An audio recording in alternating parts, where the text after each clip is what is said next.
Hello, this is Judy Morio, and this is the World of Book Reviews. And tonight, my guest is Morgan St. James, and we were just talking about this wonderful book that she's written entitled Incest, Murder, and a Miracle. And I want her to tell us more about it because I'm hearing about the incest. Now I want to know about the murder and the miracle. Right. Well, Cheryl at 16 was terrified that her father was going to now direct his sexual desires to her 8-year-old sister. He was making that very clear.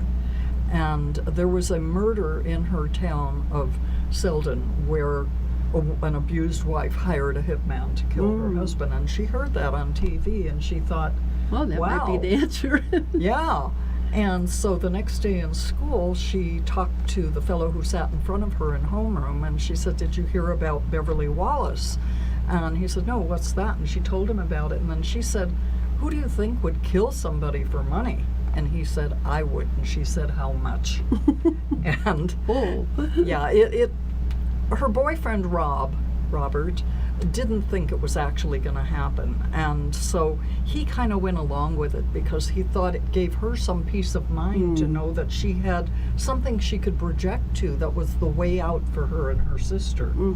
And 5 months later, the classmate killed the father with 5 blasts from a shotgun. Oh my goodness.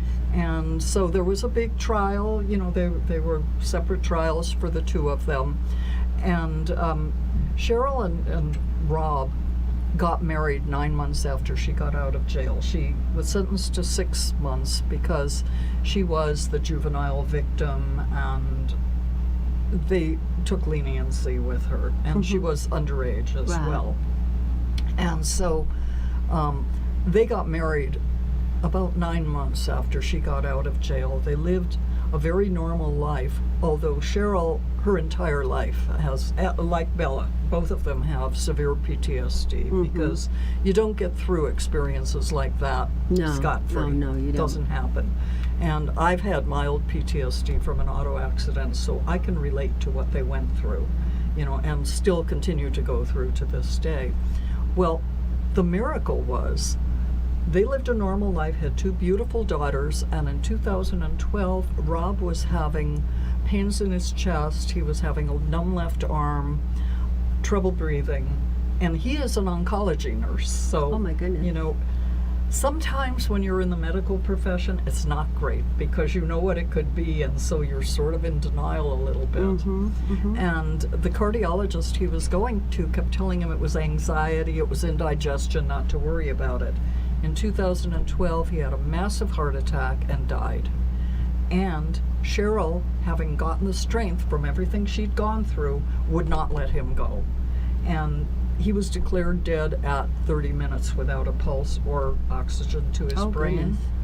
She said, "No, he wouldn't leave me like that. You've got to keep trying." And she insisted, and she prayed to everybody she could think of, even the abusive dead father. And the doctors said, "Okay, we'll give you 10 more minutes, but you know, at that point you have to acknowledge it. He's gone."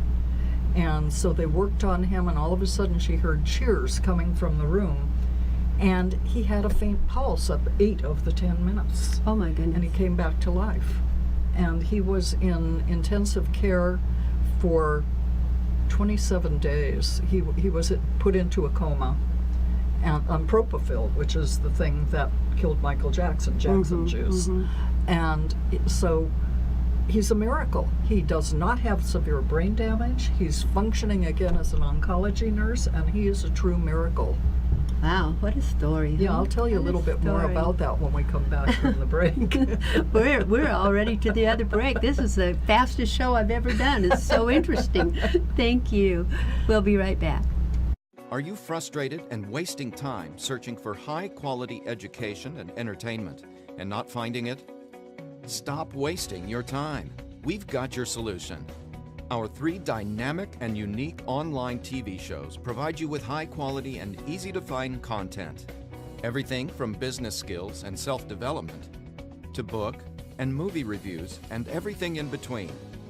At akexpertstv.com, you'll find high-quality experts in their field in one place at no cost to you. Visit www.akexpertstv.com today. This is the World of Book Reviews, and this is Judy Mario. Welcome back. And my guest this evening is Morgan St. James, and we are talking about these fabulous books that she's written. You know, sometimes we have fabulous stories. We kind of feel bad that the people had to live the life they lived, but the stories are so intriguing. They, Yeah. especially if they're well written, they keep us reading that book and glued to it. Yeah, well, you know, one of the things that happens that I've found, having worked with abuse victims, is they go one of 2 ways. Either they give up and are completely traumatized, or like these 2 women, become incredibly strong. And their main bent in life is to try to help others that are going through what they went through.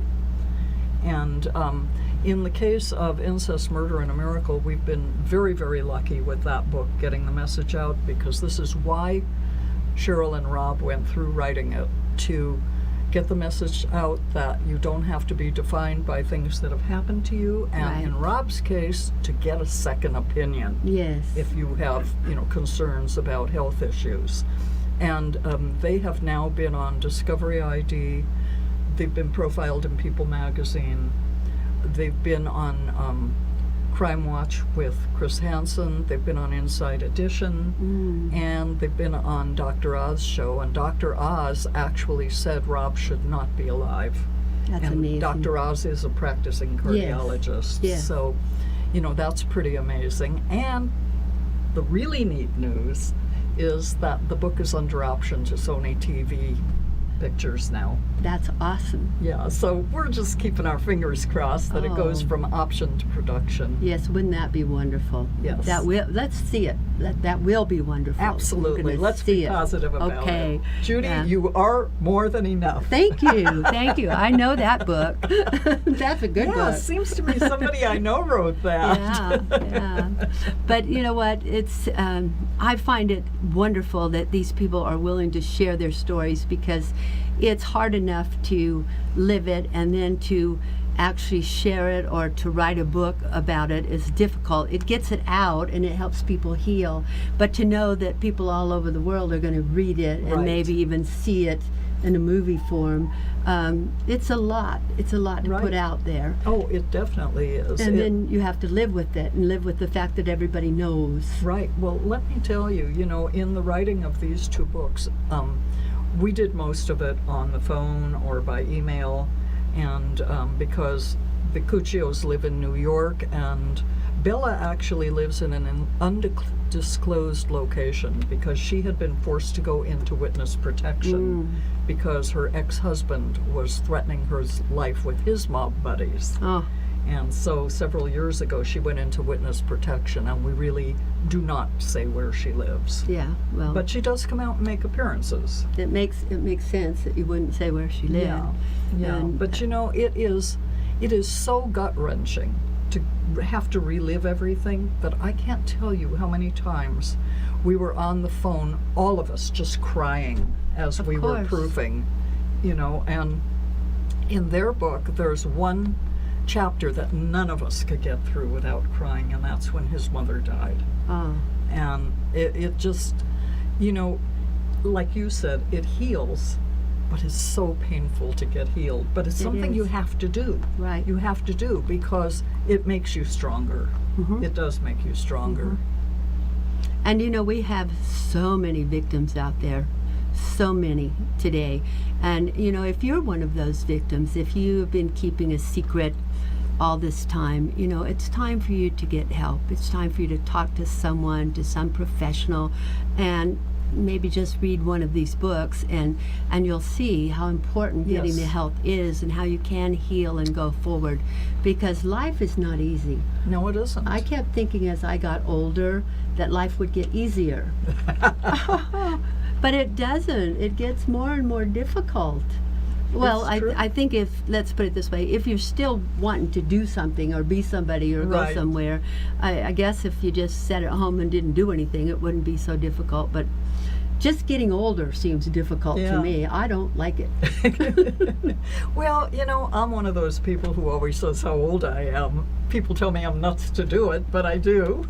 Yeah, well, I do too, but it's that, you know, things are starting to creak and hurt, and I don't like that so much. We'll be right back. We're going to take another break, and we'll be right back. I didn't focus on my weaknesses. I focused on my strength, and I was able not only to lead myself, I was able to lead my team into success.